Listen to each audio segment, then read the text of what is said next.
各位朋友，大家好，我想请问你一个问题：你每天量血压，但你知道吗？有80%的人都量错了。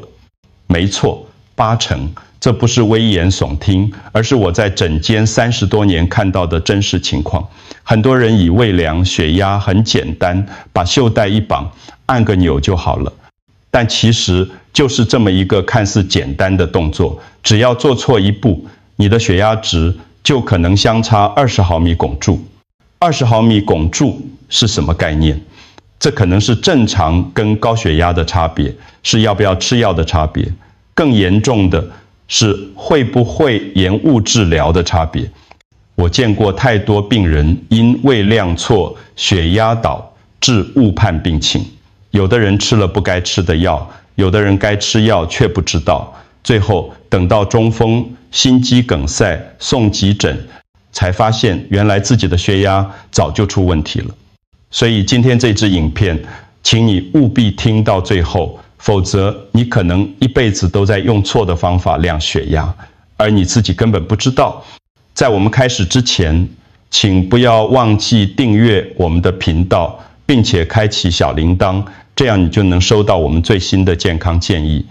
我想知道你是否正在观看这支影片。如果你觉得这个内容对你有帮助，请在留言区打上数字1，如果没有，请打上数字0，还有让我知道你是从哪里收看的。在我们正式开始之前，也欢迎你在留言区提出任何问题。好，现在让我们开始进入正题。我先跟你讲一个真实的故事，这是发生在我诊间的事。有一位病人姓李，今年68岁，住在新竹。李伯伯是个很认真的人，每天早上起床第一件事就是量血压。他买了一台电子血压计，放在客厅，风雨无阻，天天亮。有一天，李伯伯量完血压之后，发现了一个奇怪的现象，他用左手量是78/128，用右手量却是86/146。他吓了一跳，心想是不是机器坏了？于是他又量了一次，结果还是一样，2只手的数字差了快20。李伯伯开始紧张了，他不知道该相信哪一个数字，也不知道该怎么办。他想，会不会是我的心脏出问题了，还是血管塞住了？越想越害怕，晚上都睡不好。后来李伯伯来找我，他一坐下来就问医生，我的血压计是不是坏掉了？为什么2只手量起来差这么多？其实像李伯伯这样的情况，我每个礼拜都会遇到好几个。很多人发现2只手血压不一样，第一个反应就是机器坏了，然后呢，他们就会自己选一个比较低的数字，安慰自己说，应该是这个才对。这就是最危险的地方，因为你选了一个让你安心的数字，但那个数字可能根本不是真的。你以为自己没事，其实身体早就在发出警讯了。我当时很温和地跟李伯伯说，你的机器没有坏，这个情况其实很常见，但是你不能随便选一个数字就算了，因为这背后可能藏着更重要的健康讯息。那么为什么2只手量血压会不一样呢？首先我要跟你说，这是正常的，人体不是一台完美对称的机器，你的左手跟右手本来就不会完全一样。你可以把你的身体想象成一套水管系统，左边跟右边的水管，它们的压力本来就有一点差异。这是因为你的心脏在左边，血液打出去的时候，经过的路径不一样，压力自然也会有些微的差别。另外还有一个很重要的原因，就是你的惯用手，大部分人是右撇子，对吧？那你的右手因为常常用肌肉比较发达，血管也会比较粗一点，所以血压通常会稍微高一些。一般来说，2只手的血压相差5到10毫米汞柱，这是正常范围。但是如果相差超过15毫米汞柱，那就要小心了。这可能代表你的某一侧血管有阻塞或狭窄的问题，尤其是锁骨下动脉可能出现狭窄，这是一个很重要的警讯。所以，当你发现两只手血压差很多的时候，千万不要只是觉得机器坏了，也不要随便挑一个数字来相信。你应该做的是把两只手都量一次，然后以数字比较高的那一只手为准。为什么要以高的为准？因为那才是你的血管真正承受的压力。你用低的那个来骗自己，只会让你错过治疗的黄金时间。记住，血压不是拿来让你安心的，而是拿来反映你身体真实状况的。好，现在你知道两只手血压不一样是怎么回事了。接下来我要跟你谈一个更重要的问题：为什么医生一直叫你在家量血压？很多人觉得在医院量一次就够了啊，干嘛还要自己买血压计回家量？让我告诉你3个理由。第一个理由，高血压是隐形杀手，你可能根本不知道自己有，在台湾每4个成年人里面就有一个有高血压。但是你知道吗？这些人当中有超过1/3的人根本不知道自己血压高。为什么？因为高血压初期没有症状，你不会痛，不会痒，不会喘，完全感觉不出来。等到你有感觉的时候，往往已经出事了。我见过一个30几岁的年轻人，平常都说自己很健康，结果有一天突然中风倒下，送到医院一量，血压高到180，他自己都不敢相信，怎么会这样？所以定期在家量血压是发现这个隐形杀手最简单、最有效的方法。第二个理由，血压是会变动的，不是量一次就代表全部。你的血压不是固定不变的，它每分每秒都在变化，早上跟晚上不一样，运动前跟运动后不一样，紧张的时候跟放松的时候也不一样。一天之内，你的血压可能相差20到40毫米汞柱，所以你在医院量一次血压，那只是一个瞬间的快照，不能代表你整天的状况。就像你今天拍了一张照片，不能说这张照片就是你一整年的样子，对不对？真正要了解你的血压状况，你需要的是一本血压日记，每天固定时间量，持续记录1到2个礼拜，这样才能画出你的血压地图，医生才能根据这个地图帮你做出最准确的判断。第3个理由，白袍高血压现象。你有没有过这样的经验？平常在家量血压都正常，但是一到医院看到医生穿着白袍，你就开始紧张，然后血压就飙高了。这叫做白袍高血压，是非常常见的现象。因为你一紧张，肾上腺素分泌，血管收缩，血压自然就上升了。但这个数字不是你平常的真实状况。相反的，有些人在医院量血压正常，回到家就升高，这叫做隐匿性高血压，这也很危险。因为医生可能以为你没事，但其实你有。所以只有在家里，在你最放松、最自然的状态下量血压，那个数字才是真正代表你身体的真实情况。总结一下，在家量血压是最便宜、最方便、最准确的自我健康管理方式，它可以救你的命，真的不夸张。好，现在重点来了，你知道为什么要量血压，也知道为什么2只手会不一样，但是你真的知道怎么正确量血压吗？我要跟你分享5个黄金原则，这5个原则决定了你量出来的血压值到底是真实的还是垃圾资讯。第一个原则，左手还是右手？刚才我们已经讲过了，第一次量血压的时候，你要2只手都量，量完之后比较一下哪一只手的数字比较高，以后就固定量那只手。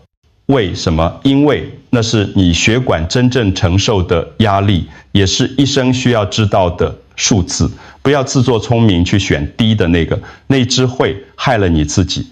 第2个原则，量血压前的准备静、松、空，这3个字很重要，请你记住。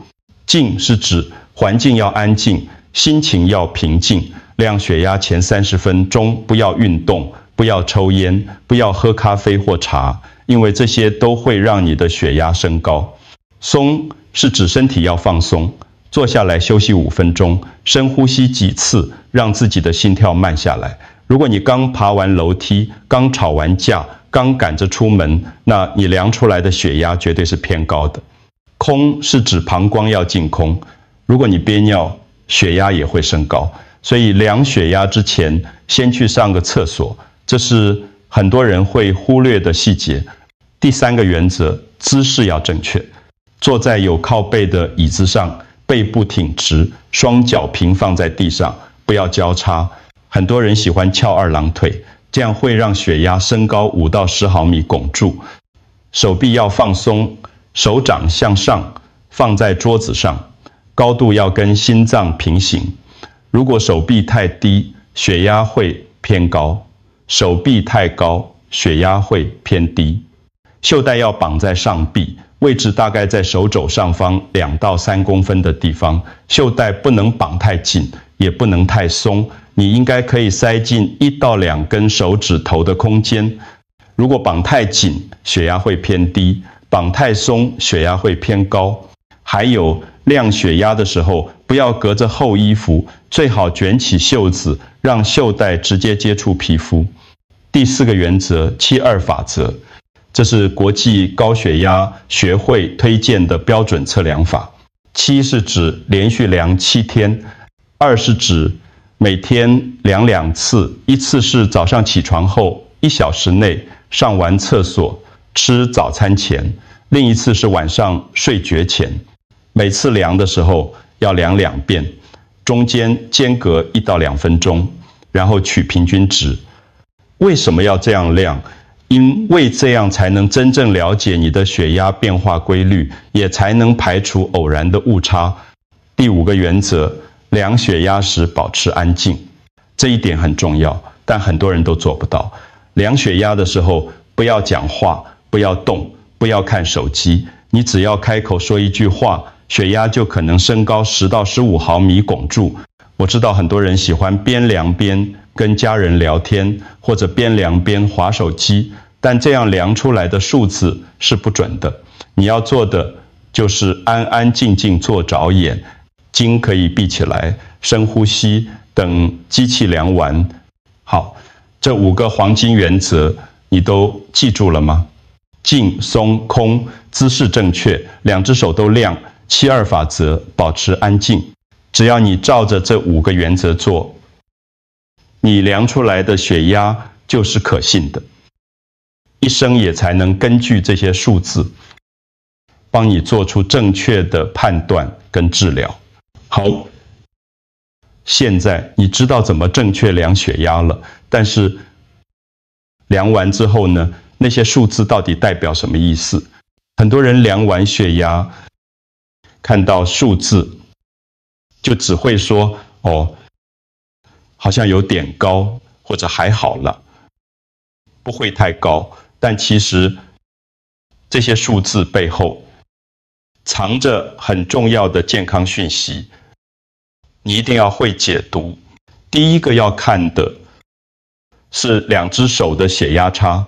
我们刚才说过，2只手血压差5到10毫米汞柱是正常的，但如果差超过15毫米汞柱，你就要小心了。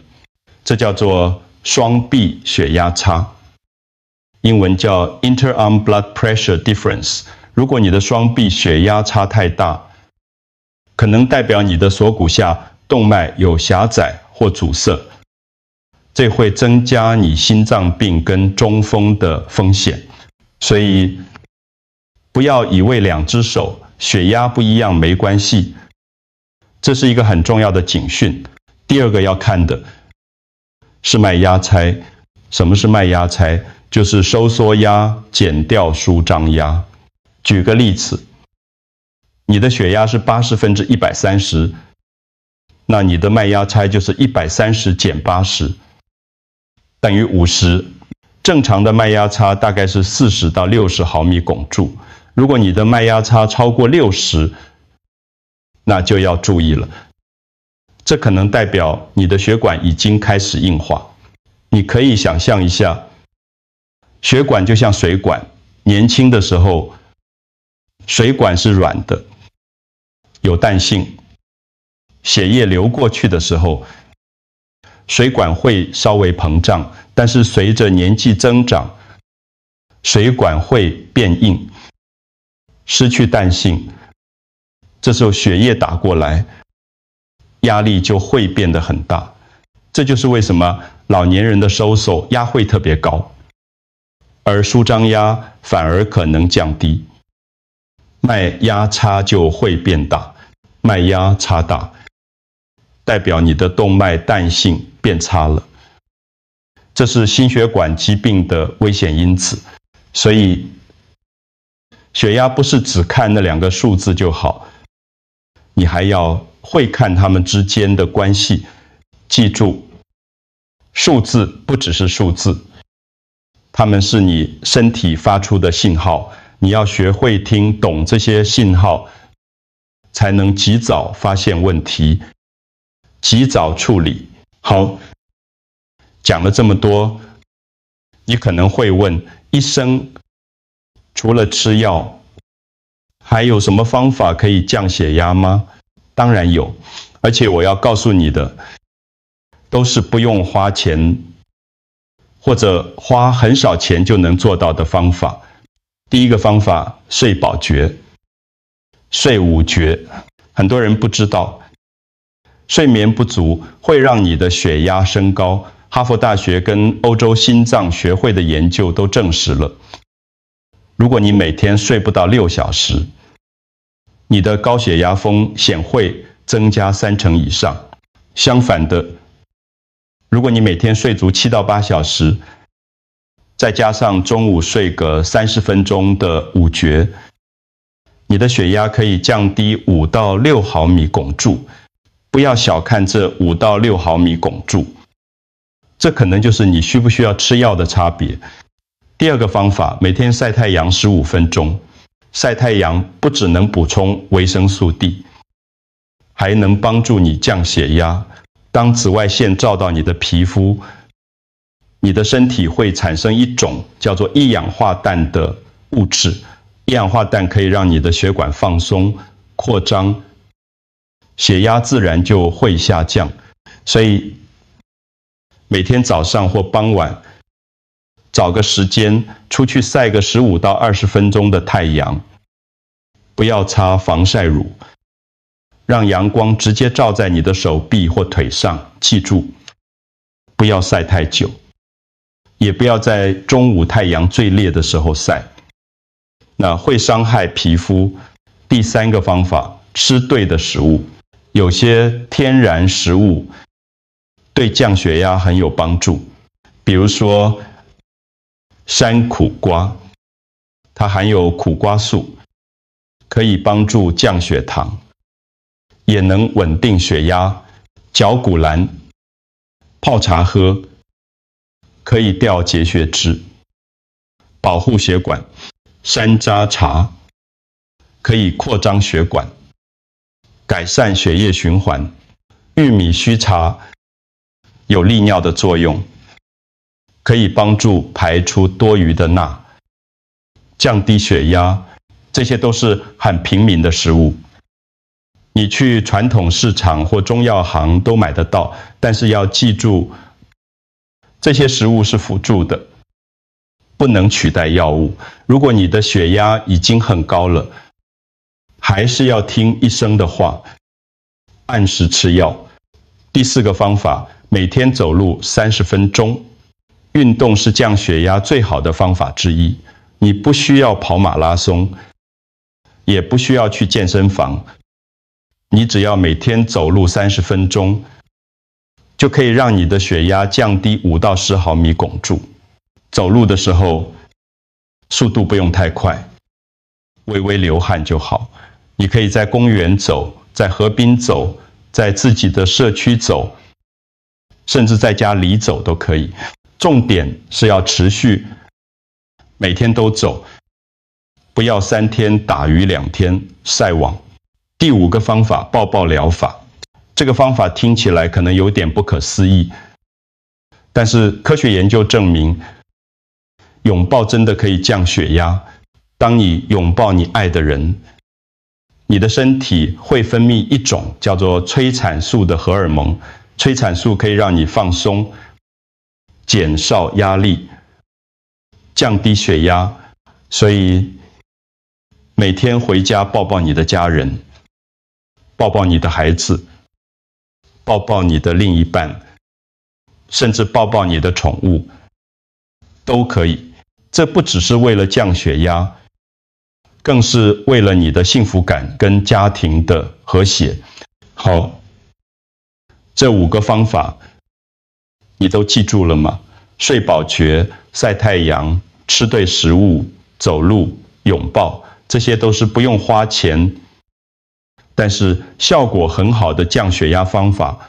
好，我们今天讲了很多，从怎么正确量血压，到怎么解读数字，再到怎么不花钱就能降血压。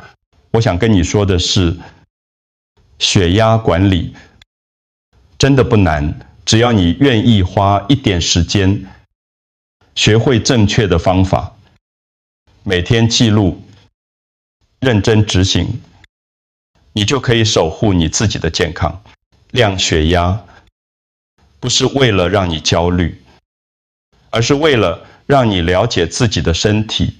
那些数字是你身体的语言，你要学会听懂他们在跟你说什么。记住，降血压的真正良药不只是药物，而是你的生活方式，睡得好，吃得对，动得够，心情好，这些才是根本。